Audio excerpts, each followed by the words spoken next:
Good evening, everyone. Today is Monday, March 2nd, 2026. I've got 7:01 p.m., so I'd like to go ahead and call this regular meeting of Gahanna City Council to order.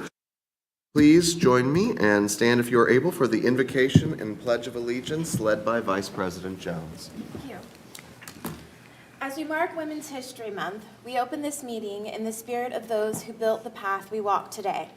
The suffragists, the organizers, the elected, the quiet leaders in every neighborhood who never made the history books but shaped history nonetheless. We are all part of this ongoing story.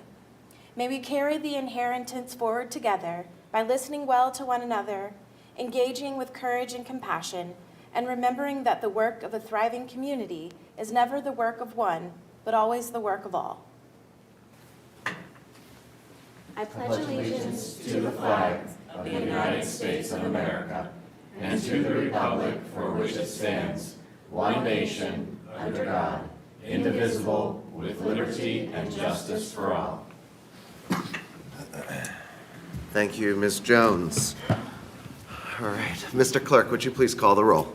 Bowers. Here. Jones. Here. McGregor. Here. Padova. Here. Renner. Here. Schnetzer. Here. Weaver. Here.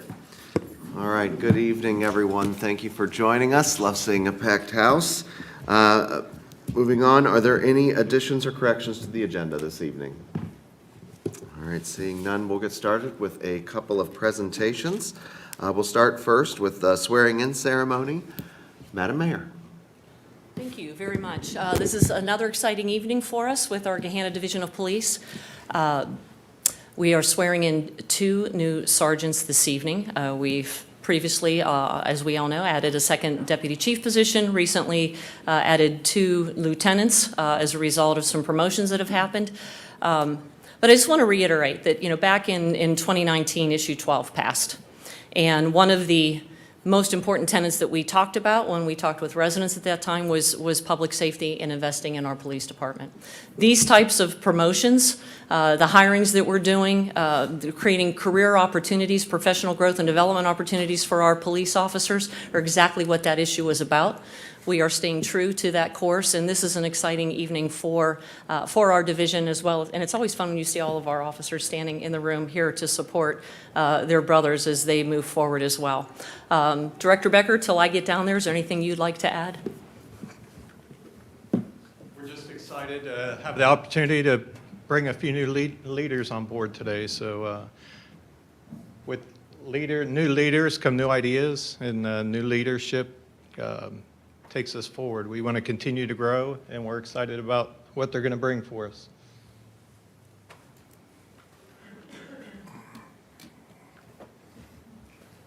Doing this at the same time? All right. Move forward a little bit closer to me. Please raise your right hand. Repeat after me. I, Brian Wallach, I, Jeff Hoffman, do solemnly swear do solemnly swear that I will support and defend I will support and defend the Constitution and laws the Constitution and laws of the United States of America, of the United States of America, the Constitution and statutes the Constitution and statutes of the State of Ohio, of the State of Ohio, and the Charter and ordinances and the Charter and ordinances of the City of Gahanna, the City of Gahanna, and that I will faithfully, and that I will faithfully, honestly, honestly, and impartially and impartially discharge the duties discharge the duties as a sergeant for the Gahanna Division of Police, as a sergeant of the Gahanna Division of Police, to which I have been appointed, to which I have been appointed. so help me God. So help me God. So help me, we got through. Congratulations.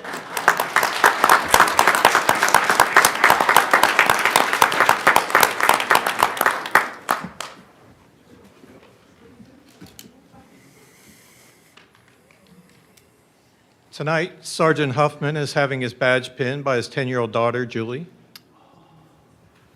Come on out. Other family members in attendance include the Hoffmans, the Serbus, and the Wells. A special shout out to Grandma Pat, a longtime resident of Gahanna. Pat is the mother of a retired Gahanna police officer and now the grandmother of a GPD sergeant. Thank you for your great work, Grandma Pat. Sergeant Huffman was born and raised in Central Ohio and served 12 years in the United States Army Reserve as a military police officer. He achieved the rank of platoon sergeant. This service included a deployment in support of Operation Enduring Freedom. Sergeant Huffman was hired by GPD in 2019 and has served in a variety of ways.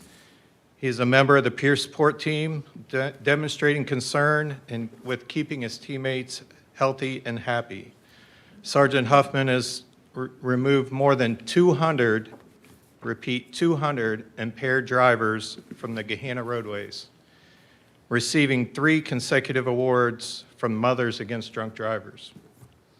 To aid his peers in successfully enforcing impaired driving violations, Sergeant Huffman became a standardized field sobriety testing instructor, as well as a driving impaired criminal enforcement, or DICE, officer. This is what we refer to as a force multiplier. Building on the support shown to him by his first sergeant and mentor on 3rd shift, now Lieutenant Justin Shesby, Sergeant Huffman looks forward to increasing the strength of 3rd shift teammates alongside Sergeant Kowalik. Success and longevity in law enforcement comes from balance, and some of the ways that Sergeant Huffman has balanced his life: he met his wife Katie in middle school band class and knew she was the one immediately. He holds Lots happening, man. He holds the household crown of or champion of Is It Cake, a TV show that they participate in at home, and he's a proud cat dad to his favorite feline, Oscar the Grouch. Congratulations, Sergeant Huffman.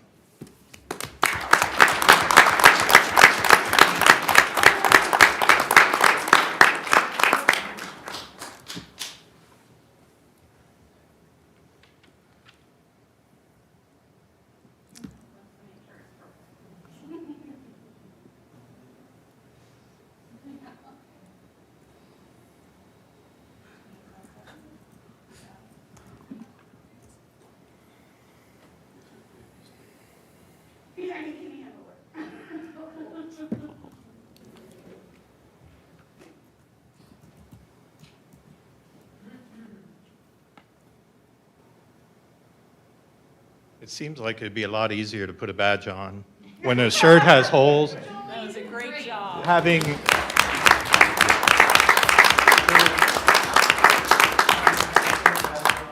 34 years, when I used to wear a uniform, I can assure you it's much more difficult than it looks. Great job tonight. All right, Sergeant Kowalik. Sergeant Kowalik is having his badge pinned by his wife, Nicole. Also in attendance are his sons, Blake and Trenton. Sergeant Kowalik was born in Charleston, South Carolina, and raised in Northeast Ohio. He served 6 years active duty in the Air Force, during which time he earned an associate's degree in criminal justice from the Community College of the Air Force. Sergeant Kowalik is grateful for Chief Master Sergeant Young, who served as a mentor. Sergeant Kowalik was hired by GPD in 2014 and has served as a patrol officer, detective, SWAT member, and firearms instructor. All these roles help now Sergeant Kowalik mold Sergeant Kowalik into the person he is today. Sergeant Kowalik is looking forward to his return to patrol. Working nights, being home is overrated, right? Sleeping, you'll find out, is overrated, right? And developing himself into the best leader he can be. Outside of work, Sergeant Kowalik feeds a competitive personality through competitive shooting. He believes these challenges sharpen his focus, discipline, and performance under pressure. He also thrives at CrossFit and enjoys pushing himself physically and mentally. This hobby not only keeps him fit for duty, but also improves his operational readiness. Congratulations, Sergeant Kowalik.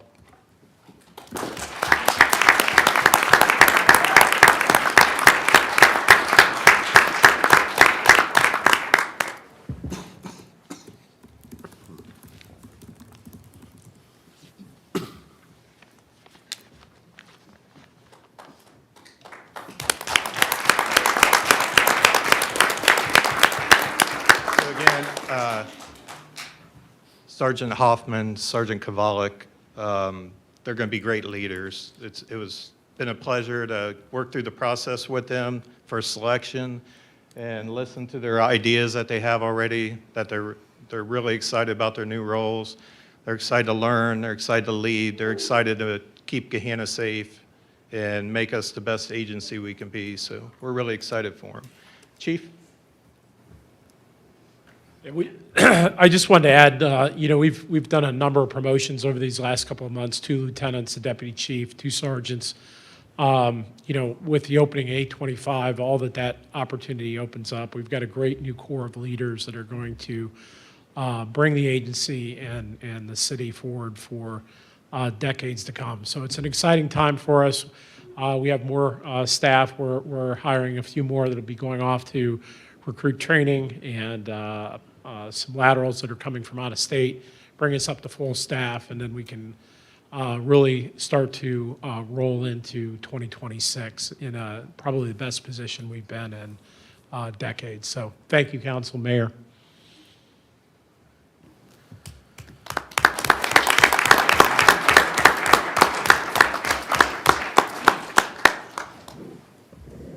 Thank you, Chief. Thank you, Director. Thank you, Mayor. And thank you and congratulations to our 2 new sergeants and your families. The Mayor alluded to it, but it is pretty impressive sitting here at the dais and being able to see your colleagues join in the celebration this evening. So thank you. We look forward to continued great things from you. So give folks just a moment, but while folks are departing, next up, we have a presentation, joint resolution and proclamation by council, the mayor, the city attorney, recognizing Women's History Month, and a presentation by Mr. Tom Gregory honoring Laura M. Fisher, the first Gahanna councilwoman elected in 1921. And for this item, I believe I'm turning to Ms. Padova. Yes, thank you. So as Councilman Weaver said, we are recognizing Women's History Month for the month of March. And this year, the theme was Leading the Change, Women Shaping a Sustainable Future. So we felt it appropriate to recognize the first councilwoman to represent the then village of Gahanna. So I won't say much more because Mr. Tom Gregory is back again to give us a little presentation about the life and legacy of Councilwoman Laura M. Fisher. Thank you. I'm going to go through this pretty quickly, some of the stuff, but it's not only Laura Fisher, but the Fisher family, some of the Gahanna history here. Laura Fisher was the village of Gahanna's very first council member, 1921.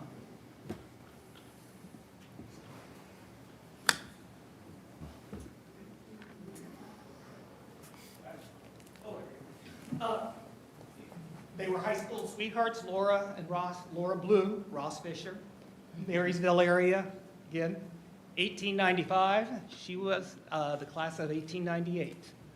And so they were married, and this is interesting that their wedding, it'd be hard to forget this, December 25th, 1900.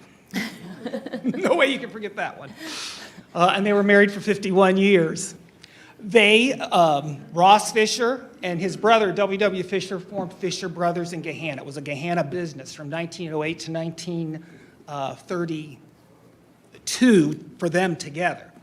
And Gene Jarvis, who had been president of the Gahanna Historical Society a long time ago, had done lots of different interviews with people. I'm not going to go through all this now, but it was a general store. So it was part of the framework of Gahanna. And so when she had firsthand interviews with people, they talked about that general store and how important it was to them. Fisher Brothers then became Shadwick's, which was another general store. It continued on. And according to Gene Jarvis, the Fisher Brothers, Shadwick's was one of the longest running businesses in Gahanna. And it was important at the time period for the Gahanna. Ross Fisher was involved in government, not only here in Gahanna. He was the treasurer from 1916 to 1919. So it was, the family was involved in that. And his brother, W.W. Fisher, was on council 1908, 1909. So he served those 2 years. There's the census there. They had a son, so Ross and Laura, and then Honor Fisher was their son. 1920, in addition to that, a big thing happened. The 19th Amendment was passed, and so what did that mean? Women had the right to vote, but not only that, they could be involved in government. And 1921, the first election that was available, Gahanna actually had 2 women that year win. Grace Dawson never did serve. It was hard to figure out why. I think it could have been something living in the city, moving. But Laura Fisher won and served. And she was one of the first 2 women that was elected. She was the first woman to win and serve in the village of Gahanna, and then one of the very first women in Franklin County, in Ohio, and the United States to serve in municipal government. What's interesting, though, as historic as we talk about it today, she was just sworn in like everybody else then. There were no articles. They didn't even, it wasn't even acknowledged, which is interesting at the time period. Gahanna at the time period was 350 people. So it's very, very small, rural. And these are the minutes, handwritten, and then I put, and I'm only going to do just a few as we go through. This was not necessarily a major point in council, but I put it in just to show the big thing they had to address was Reverend Wolf's son was throwing rocks. And they had to address that. What was interesting, we sponsored an honor flight, and that is the son that was throwing rocks. He was 99, a World War II veteran. But some big things were decided while she was on council, Laura Fisher. They were looking at the transition from gas, electric, and electric lighting. And so here they're talking about visiting Hilliard, who must have gone through that process a little earlier. They called for election of bonds for that, and you can see here the resolution they had for that. They had Columbus Railway and Light Company come in, and there's the ordinance they had to install it. Again, I'm just hitting on some of the major things. Then in 1923, they had a mass meeting, and in order to have this mass meeting, to get everyone there, they turned off all the lights in the city in order to get everyone to come.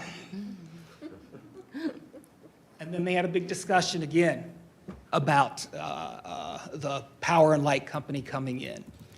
And here is the lighting plans. Notice it's handwritten, and you can see when they did it how small the city was. You can see, you know, in 1923, that's every street light that they were going to put in. It's right there.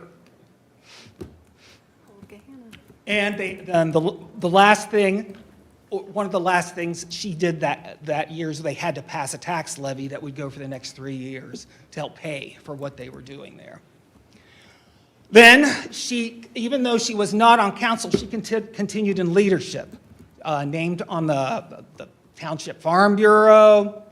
Honor Fisher, their son, graduated Gahanna Lincoln High School, varsity basketball team captain. And what's interesting, his high school sweetheart, and you saw earlier his parents' high school sweetheart, 3 years apart in school together, 3 years apart. This is at Gahanna Lincoln High School. He graduated from the old high school near the sanctuary. When she graduated, it was the first class to graduate from the new building.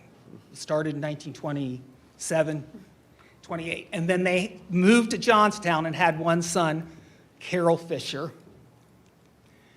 She continued her leadership to help judge the Gahanna Fair.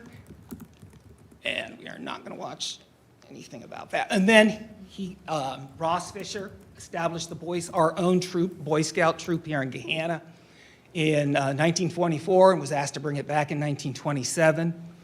Again, leadership in Gahanna, Christmas Seal Campaign, Committee to Better Homes and Gardens. And then in 1932, the Fisher brothers, they had run that general store in Gahanna together, W.W. Fisher and Ross Fisher together.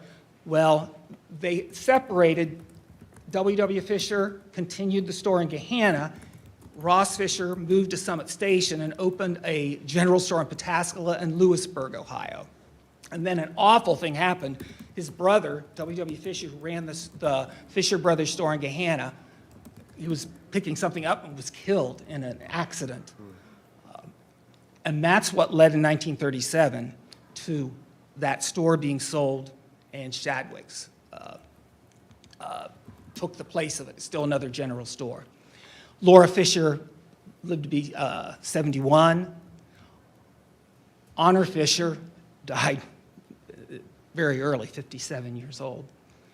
And his father lived to be 93. One thing I will say, certainly the Fisher family had a legacy in Gahanna, a legacy of public service. W.W. Fisher was councilman. He also, I don't have it up there, was also on the school board the same year that Laura Fisher served on council. R.M. Fisher, Ross Fisher, was elected treasurer of Gahanna, and he was a councilman from 1926 to 1927. But the real legacy that we're talking about today is Laura Fisher being the first councilwoman from 1922 and 1923. And as historic as it is when we look at it now, it's interesting that they didn't necessarily view it that way then, the way they wrote it up. There was no article, there was no fanfare or anything at the time. But that legacy definitely lives on today when we look at council now, and we're majority council, women in charge. And the one other point, and we had a ribbon cutting for the high school, and there were a number of people that spoke. And tell me what these people have in common. Ohio Representative Beryl Pickle Antonio spoke. Then Mayor Lori Jadwin spoke. Gahanna Jefferson Board President Kara Coates spoke. Superintendent Dr. Tracy Deagle spoke. Assistant Superintendent Jill Elliott spoke. Principal Jessica Williams spoke. And then finally, Student Council President from the high school, Dina Tillahan, spoke. All women. And what was interesting, I don't know that anyone may have picked up on it, but what a legacy. And that legacy started with Laura Fisher being elected in 1921, as soon as it was possible. And so that legacy still lives on today, and it's represented in Gahanna. And one thing I do want to acknowledge, we have Marilyn Fisher here, who was married to Carol Fisher, their only son. And so she's here to accept this resolution from council. And as we look at what women have done, when you think what she started and the legacy that you have today is amazing to me.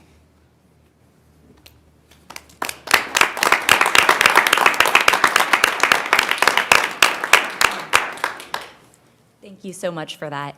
If everyone wants to join me and take a quick picture, we can meet down front. Oh, you got it, thanks. Do you have both of them? Sorry. I never go down the road, especially because I'm always afraid to Sorry.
Well, thank you, Councilmember Padova, and thank you for the wonderful presentation. Mr. Gregory, it's always a pleasure for me to continue to be your student, so so thank you for that. And thank you very much to the Fisher family for joining us this evening. It is not lost on me, I'll say, that I am in the minority up here on this dais and surrounded by some incredible women. So it's an honor to serve with all of you. So thank you very much. Thank you. Next up, we have hearing of visitors. Mr. Clerk, any speaker slips this evening? None this evening. All right. Moving right along, Section E, the consent agenda. Is there a motion to approve the consent agenda as published? So moved. Thank you. So we'll move by Mr. Renner. Is there a second? Second by Bowers, and I do see there's an ordinance that requires a reading. Mr. Clerk, under subsection 4, please. Ordinance 0006-2026, an ordinance amending the City of Gahanna Codified Ordinance Section 133.02, purchasing procedures. All right, thank you, Mr. Clerk. Any discussion on the consent agenda? Seeing none, Mr. Clerk, please call the roll. Renner, Yes. Bowers, Yes. Jones, Yes. McGregor, Yes. Padova, Yes. Schnetzer. Yes. Weaver. Yes. All right, consent agenda is adopted as published. Next up, resolutions. Resolution 0005-2026. Mr. Clerk. A resolution authorizing a waiver of stormwater management water quantity controls pursuant to Section 1113.02E of the Codified Ordinances of the City of Gahanna for the Academy Park Improvements Project, PK-25-08, parcel ID 025-004304. Thank you, Mr. Clerk. Is there a motion to approve Resolution 0005-2026? So moved. Motion by Mr. Renner. Is there a second? Second. Second by Ms. Bowers. Is any discussion? Ms. McGregor. I have a few comments. I object to this waiver of stormwater management water quantity controls. I had email correspondence with my husband, we actually emailed, and the city engineer Holly Boyer late last week. The engineer has looked at the study of Academy Park as an isolated issue. My husband, Jim McGregor, worked for the Ohio Department of Natural Resources for 12 years over 3 divisions. He worked arresting erosion in several different locales around the state. For 18 years as mayor, he worked to control damaging erosion of the Big Walnut and other waterways in Gahanna. One project was arresting the erosion of the Big Walnut as it goes past the golf course where the T number 3 was in danger of being washed away. Kick-out walls similar to the ones farther north along Ridenour Road that were constructed in the early 1900s were added and installed to protect the bank along the golf course. The cliff behind Camrose Court was another problem. The soil was mostly shale, and he said when standing underneath the cliff, fine particles of shale would rain down on their heads. One resident of Camrose Court had lost several feet of yard due to the erosion of the bank under the cliff. By adding stones to the toe of the slope, the erosion was stemmed. The other factor contributing to this issue is the 30 acres of fill deposited in the floodplain in the 1960s. Just south of the ball fields at Academy Court, you can see the land rise as a result of the fill. The fill creates a narrower channel than would normally be there between the fill and the bank under the Camrose Court and also houses along a portion of Ridenour Road. These issues immediately downstream were not taken into consideration when asking for the waiver for Academy Park. I believe further study by a geological and environmental engineer firm is needed to make sure this project is not endangering the 16 homes along Camrose Court and Ridenour Road that are at the top of the cliff above the Big Walnut. I'm sure our residents would want to know the city had thoroughly studied the issue that affects their homes. That's all. Thank you. Thank you, Mrs. McGregor. Any further discussion? Mr. Renner. So, I really, truly, deeply appreciate, and I want to thank Jim and Nancy McGregor for sharing the history of this floodplain south of Academy Park and the past erosion concerns near Camrose Court. I think that context is important and should not be dismissed. But it's also important to clarify a basic engineering distinction. And let's go backwards a little bit. What is a floodplain storage and what is stormwater mitigation? Floodplain storage and mitigation, stormwater mitigation are related, but they are not the same thing. And this is often conflated in the public arena. So floodplains serve two key functions. They store floodwater and they reduce velocity so that it inhibits erosion by allowing floodwaters to spread out. Floodplain storage, when it's lost, floodplain can increase and the velocities can intensify, which over time can increase these erosive forces along the channel.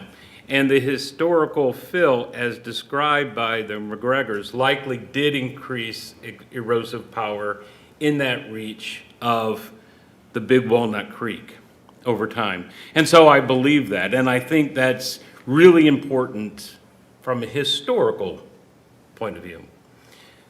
But the project tonight, however, does not propose any additional floodplain that I can tell, fill or loss of storage. And this is important. It is primarily a stormwater management and site improvement project, and the modeling provided indicates that the peak flows at the watershed scale remains essentially unchanged. And in fact, I think it was like less than 1%. Is that right? So the engineers in the room are actually nodding. So also note that this project does include under-drain systems and significantly increased tree canopy, which is a point that I actually highlighted before, both of which improve stormwater performance.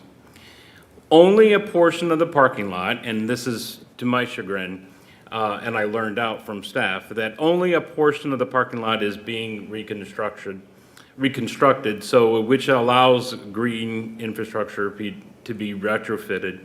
And another issue that is found there is that I believe it's a 4-foot groundwater table that limits any infiltration practices. Is that right, Carolyn?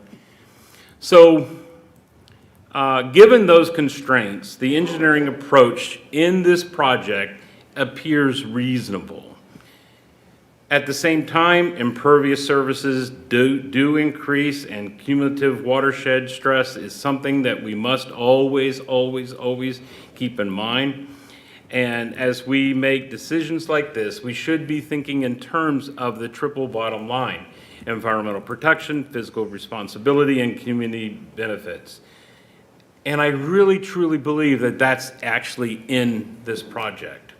That means protecting the creek, being responsible stewards of our tax dollars, and ensuring that the residents continue to have safe, functional public spaces.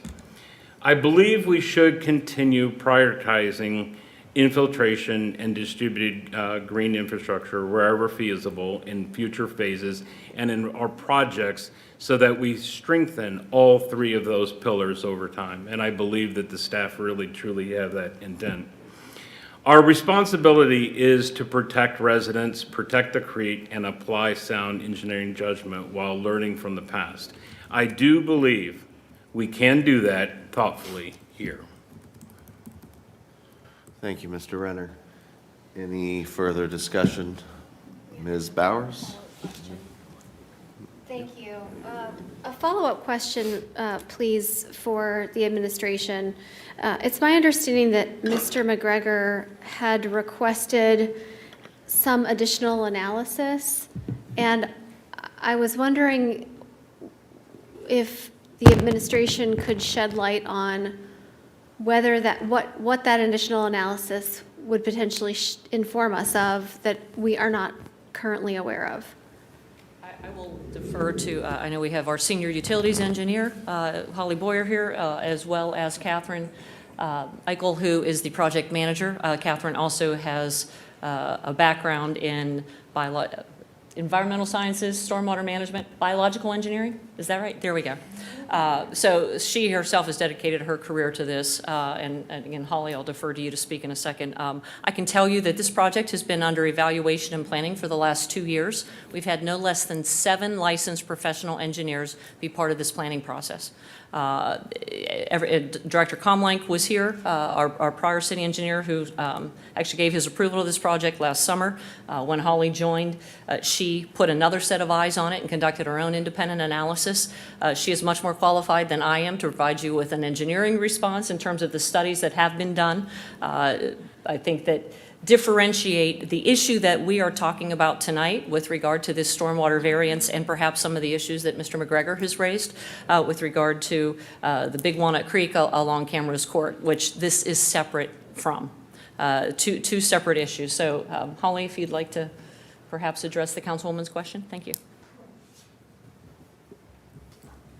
So I guess no additional analysis is needed in order to say that we're not changing the storm hydraulics in the area.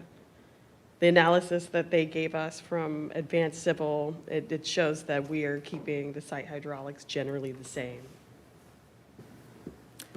So how it is today is how it will be after the project. And would there be any additional information that would be relevant to the waiver that would be gained from the analysis? No, ma'am. Okay, thank you. Mrs. McGregor? I guess if there's, why do we need to have the waiver then if it's not making, if there's no negligible difference? Certainly. So the way that the city code is structured, we would require them to do additional above and beyond the state for the critical storm analysis. We're asking to waive that and only do the state regs. So basically, the parking lot that they're building is going to increase the impervious, but the pond that they're building is going to detain all of that additional flow, leaving the site hydraulics unchanged. If I could, perhaps, because I'm not an engineer, so I've had to ask them to explain this to me as well. So if I'm wrong, correct me, please. So we have the Ohio EPA standards here. Gahanna code is here. If we were to build this project according to Gahanna code, we would have to build a deeper pond, which we cannot do because of the water table that sits at Academy Park because it is in the floodplain. And we would, so because we cannot go deeper with the pond, it would have to go wider, which then would impact the functionality of the park because we start to eat into the fields. If we were to do a stormwater variance where we only then comply with Ohio EPA guidelines, there would be basically no difference, negligible difference in terms of the stormwater runoff. I'm looking at you, so you can correct me if I'm wrong at any time. There would be a negligible difference, little to none, in the stormwater runoff that's currently at the park. Currently, there's no stormwater management in place, to reiterate what Ms. Boyer just said. From the time that park has been opened in 93, 94, the stormwater just runs, the sheet flow just runs into the creek. We would create a basin that would detain that water, which would allow natural treatment of the water, improving water quality, and then would be released over time. So the waiver that we are seeking is to go from the Gahanna code, which is over and above Ohio EPA, to meet Ohio EPA standards. Is that Yes. accurate? Perfect. Engineering 101 for dummies. Yes, ma'am. Thank you. All right. Me, dumb, just to clarify that. Any other discussion of this item? Yes, Ms. Bowers. Thank you. And I very much appreciate everybody's effort in explaining this. Mr. Renner, Mayor Jadwin, Ms. Boyer, Parks and Rec team, thank you so much for helping us understand. One of the, I think, lingering questions that I have that gives me a little bit of concern, and perhaps you guys could address this, are we setting a precedent to follow EPA standards instead of following Gahanna's more stringent code by granting this waiver? And because I'm worried that we're going to have another applicant in front of us asking us to do the same thing and again and again and again. So this waiver only applies if they're adjacent to and abutting the Big Walnut Creek. So it has to be sites just like the one that we're dealing with right now, where it's right by the floodplain and where, it doesn't make sense to try to detain the water. You actually want to pass the water through faster near the floodplain. And these are case-by-case basis? Yes, ma'am. And it's only applicable if they're hydraulically connected. So, the instances where somebody could even ask for a waiver are far and few between. Okay, thank you, I appreciate that. Mr. Renner.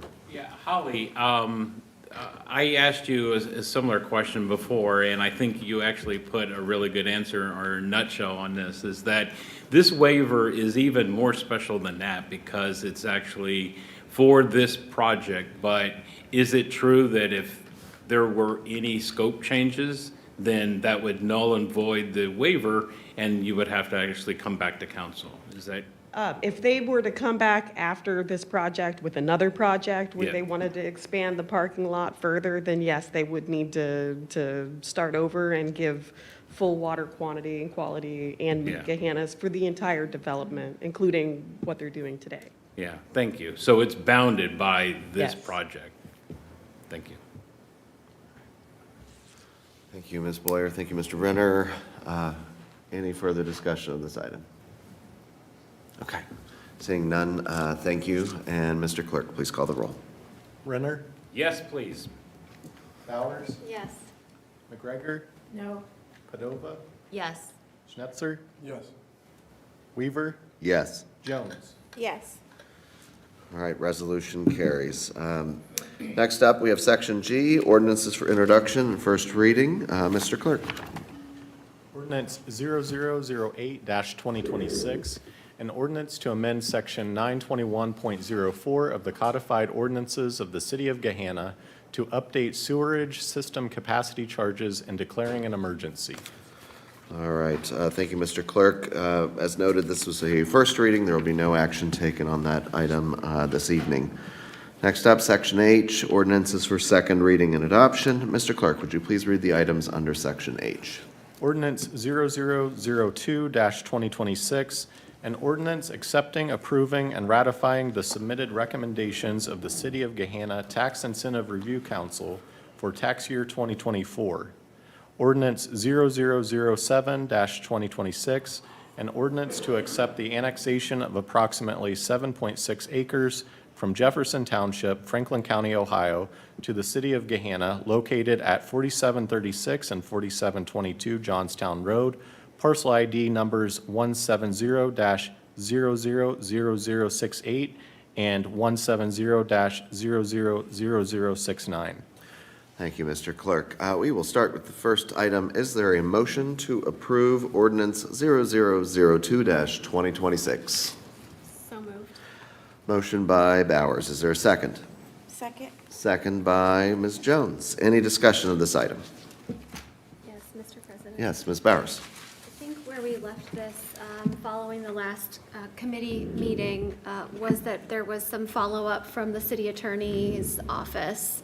And so I just wanted to ask City Attorney Tamilarison if we are moving forward with adopting the ordinance and the recommendations as proposed, or if there is an alternative path that we should be considering tonight.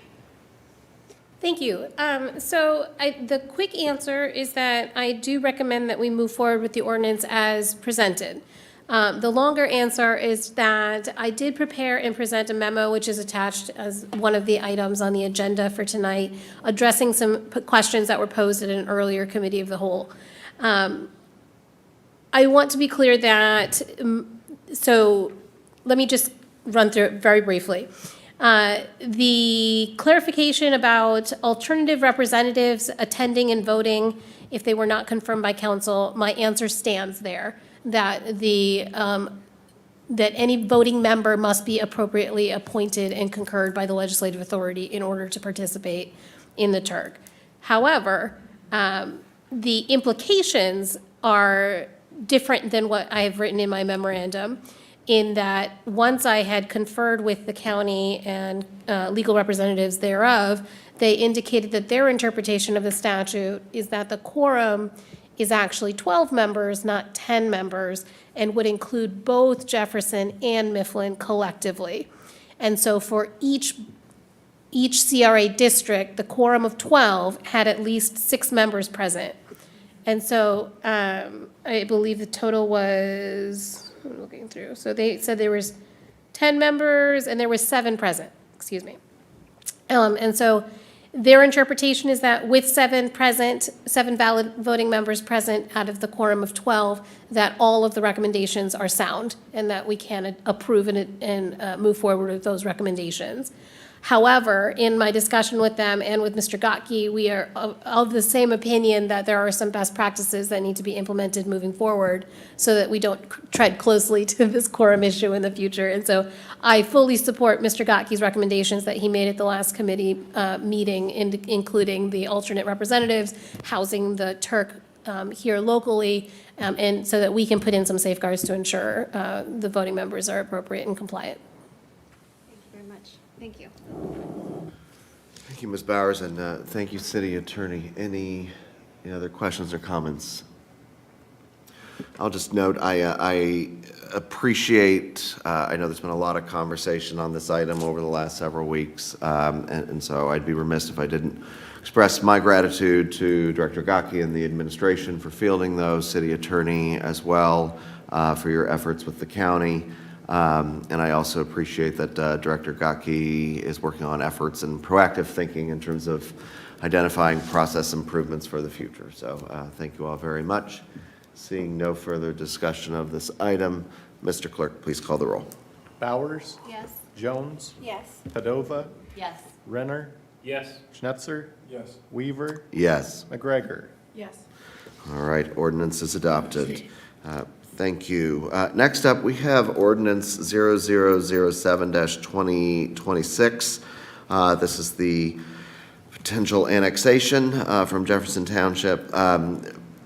Very briefly, at the request of the developer, they have asked for a postponement for 2 weeks as they would like to come to committee of the whole next week to make a presentation. And I would recommend to my colleagues supporting that postponement for 2 weeks. Is there a motion to postpone to a date certain of March 16th, ordinance 0007-2026? So moved. Motion by Jones. Is there a second? Second. A second by Ms. Padova. Any discussion on the motion to postpone? I think. Yes, Ms. Bowers. Thank you, Mr. President. Just so it's not awkward when the roll is being called, I'll note that moving forward, after consultation with the city attorney, I will be abstaining from dialogue and vote on ordinances associated with this project. I have a conflict of interest through my work with the law firm representing the applicant. Thank you, Ms. Bowers. Any additional discussion? All right, seeing none, Mr. Clerk, please call the roll on the motion to postpone. Jones? Yes. Padova? Yes. Renner? Yes. Schnetzer? Yes. Weaver? Yes. Bowers? Abstain? McGregor? Yes. All right, ordinance 0007-2026 is postponed to March 16th. All right, thank you, everyone. Moving right along, correspondence and actions, Mr. Clerk. Just one item on the agenda. This is a liquor control notice regarding 210 Granville Street, known as Alpine Drive-Through. This is a change, or rather a transfer in ownership. I did consult with the Division of Police. There are no objections from the division. Therefore, if there are no objections from council, I'll return the notice that we do not request a hearing. All right, thank you, Mr. Clerk. Any questions or comments from my colleagues? All right. Council colleagues, correspondence and actions, anything? All right. Moving on to representatives, Community Improvement Corporation, Mr. Renner and Ms. Badova. So it was my turn to give the report, and I forgot my notes at home. Better yet than dog ate my homework, but sorry. I will give an updated at the next regular meeting. Thank you. All right, thank you, Mr. Renner. Mid-Ohio Regional Planning Commission, I would encourage folks to take a look at the full report, but a couple highlights this evening. Thanks as always to Council Office for their assistance in preparing the report. The next commission meeting is planned for Thursday, March 12th. Really the items to highlight are the community project funding or member-directed spending at the federal level, or the state capital budget process or applications or deadlines provided in the report with guidance on how communities can make those requests. I will note specifically that Congresswoman Beatty's office is hosting a webinar on the process, and that is scheduled for March 6th, so this week. But that will be all for my MORPC report. So Convention and Visitors Bureau. Thank you. Not much for me this evening. Just a reminder that Herb Day is May 2nd from 10 a.m. to 3 p.m. So go ahead and save that date. We are not accepting volunteers yet, but we will. So that volunteer sign up will be coming soon on the website. Also, while you're saving dates, you may as well put CBJF, June 19th through the 21st. And tickets are available for that now, so you can go ahead and get those tickets purchased. And that's all for me.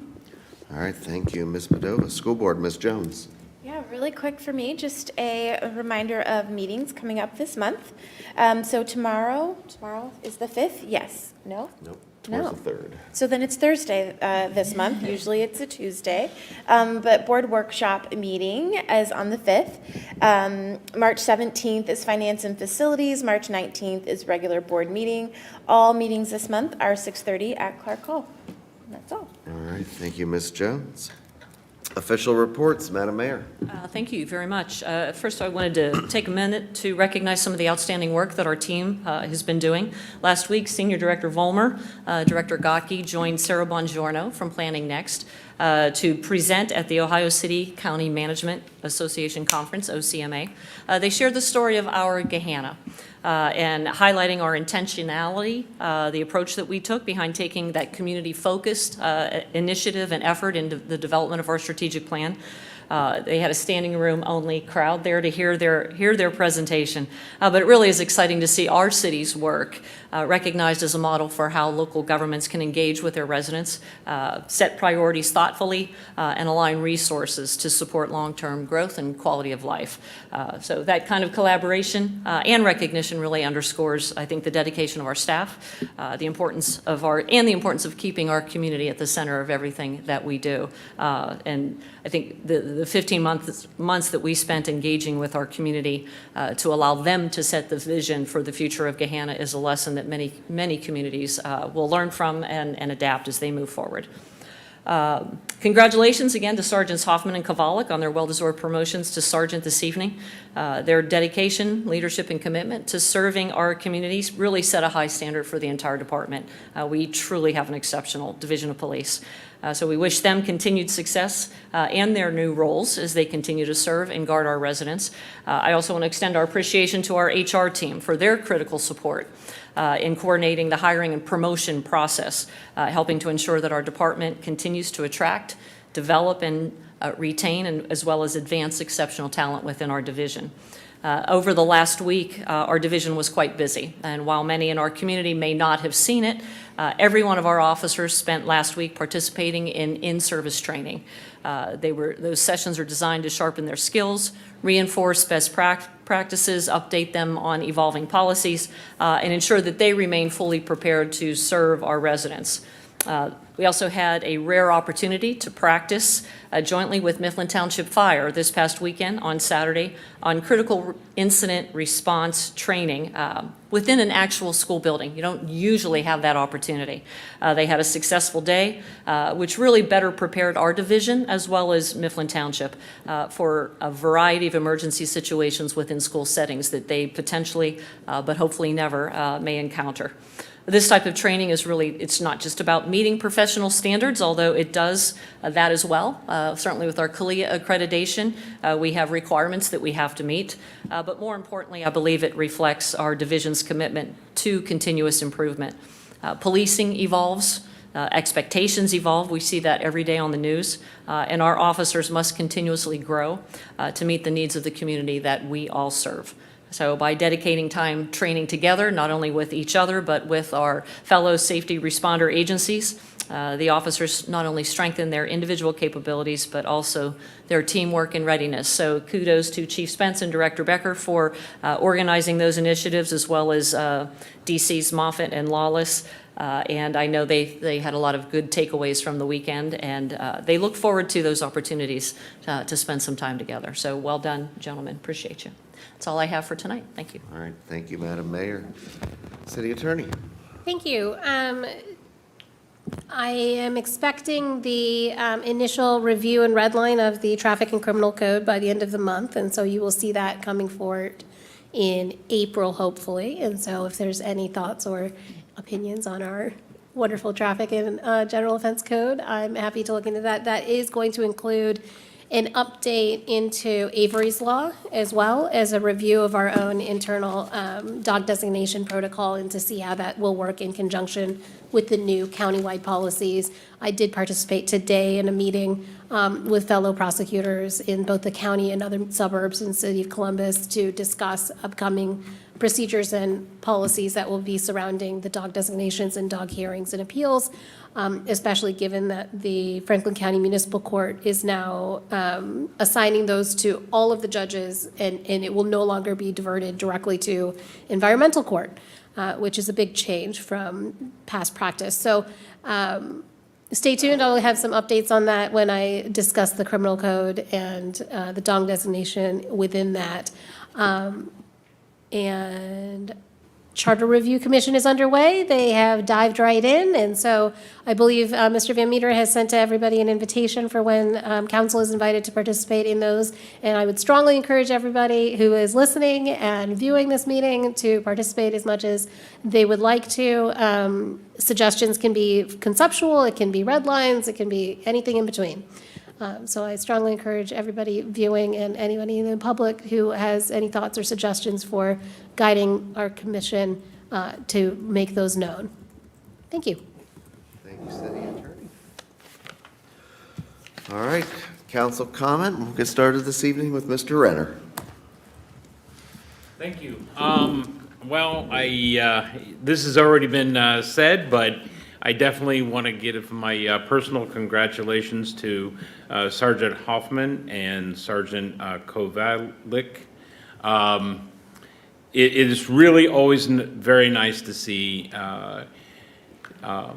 these maturing and of our systems and our police department, and developing more in our ranks. And I swear everybody gets younger and younger looking. But one of the things that I think Chief Spence and the mayor, I think I heard, is putting a nice capstone on this, is that you're developing our police force very well for the 8/25 opening, and I really am excited about all of that. We had a very delightful, very fast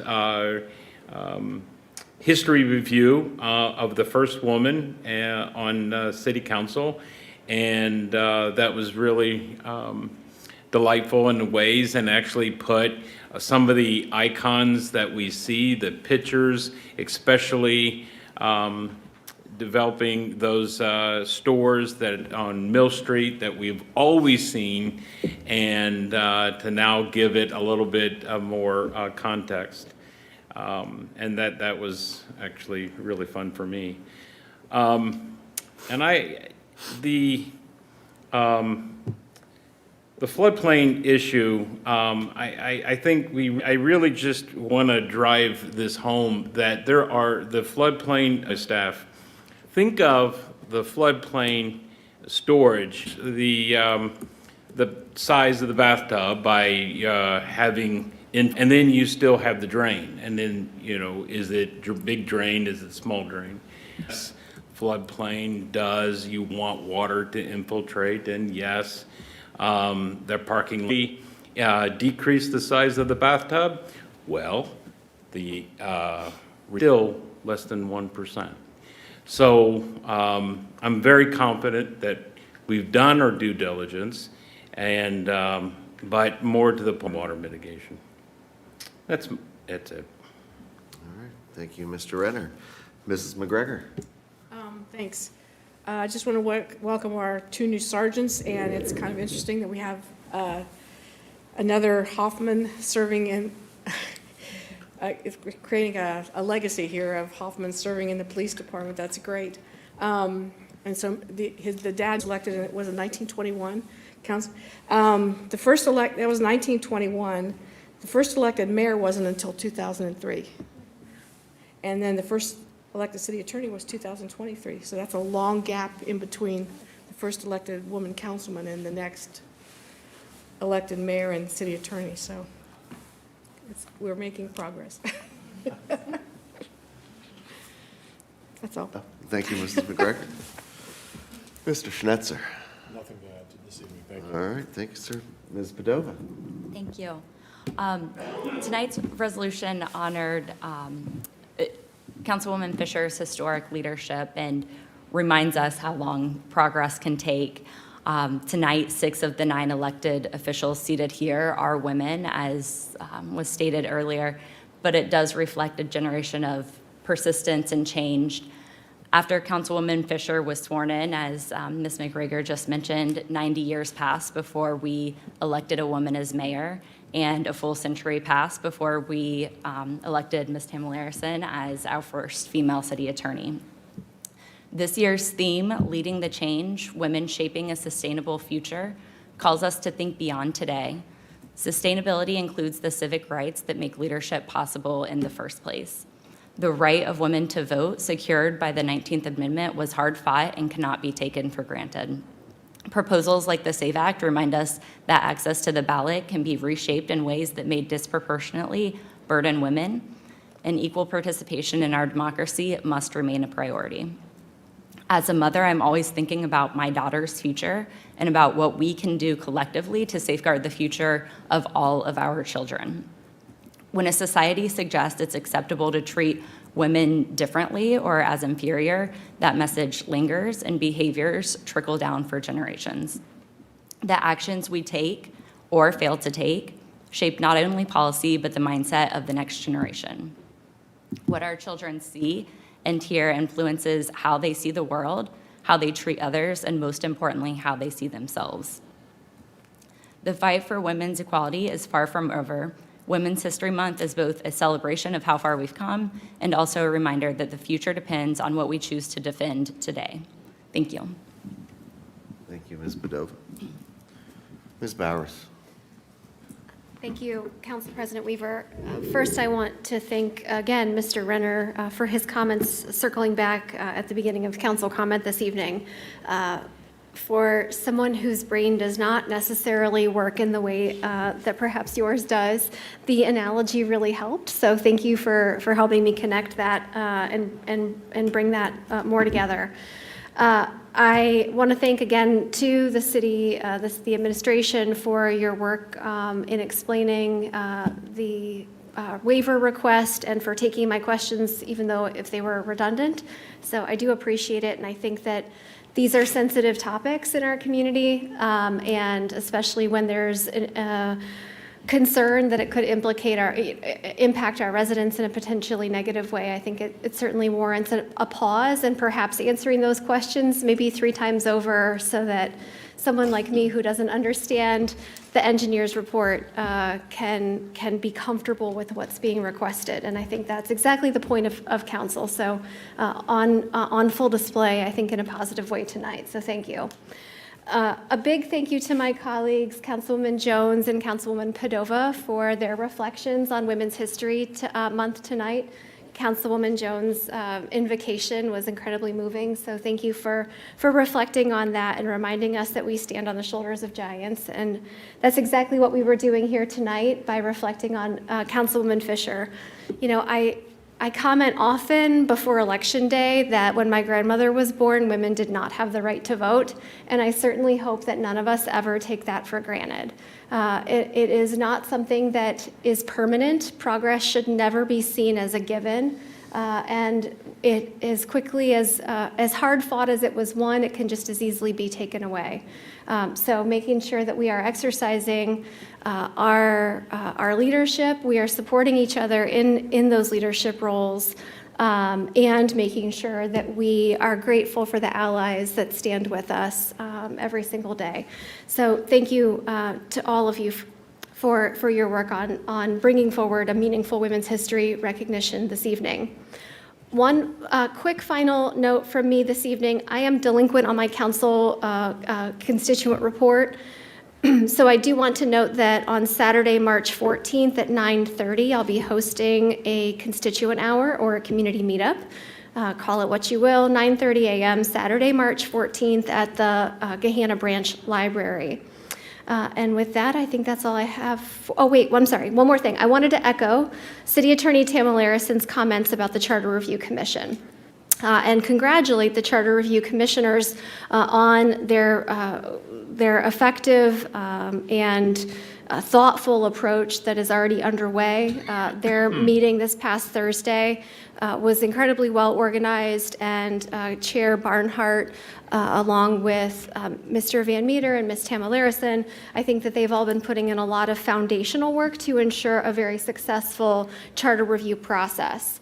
I want to echo just again City Attorney Tamala Larison's comments that we do encourage citizens, residents to get involved, to learn about what the charter is and what it isn't, and to participate in the considerations, the process that is underway with the Charter Review Commission.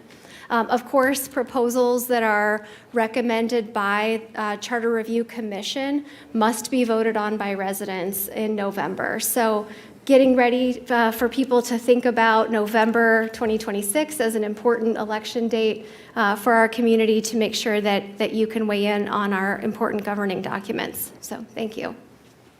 Thank you, Ms. Bowers.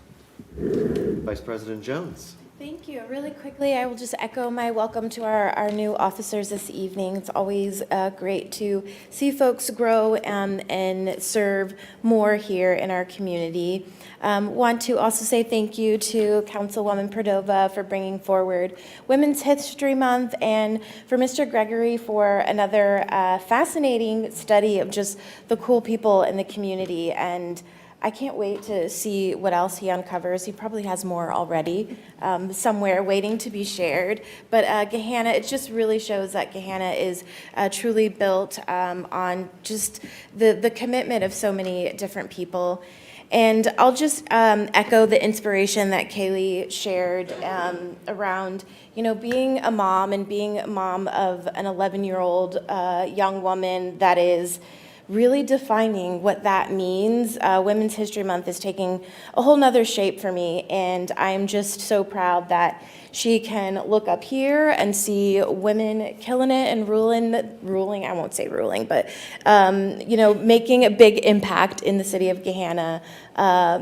Mr. Gregory talked about the high school opening, which was also all women. It's just, there's so many examples here in our community, and so thank you to everyone that is up here. Thank you to, like I said, all the women who lead in quiet ways, but who never go into the history books. We all stand on your shoulders, and we'll continue to move that legacy forward. So thank you. Thank you, Vice President Jones. Only additional thing that I would add this evening is my congratulations to the Gahanna Jefferson Education Foundation on their wonderful gala this weekend. Packed room, and I know they raised a lot of money for a wonderful cause. And so it was great seeing so many of my colleagues, school board members, the members of the administration, Mayor Jadwin there as well. So thank you all. Is there anything further for council this evening? Seeing none, we will go ahead and adjourn. Have a great evening.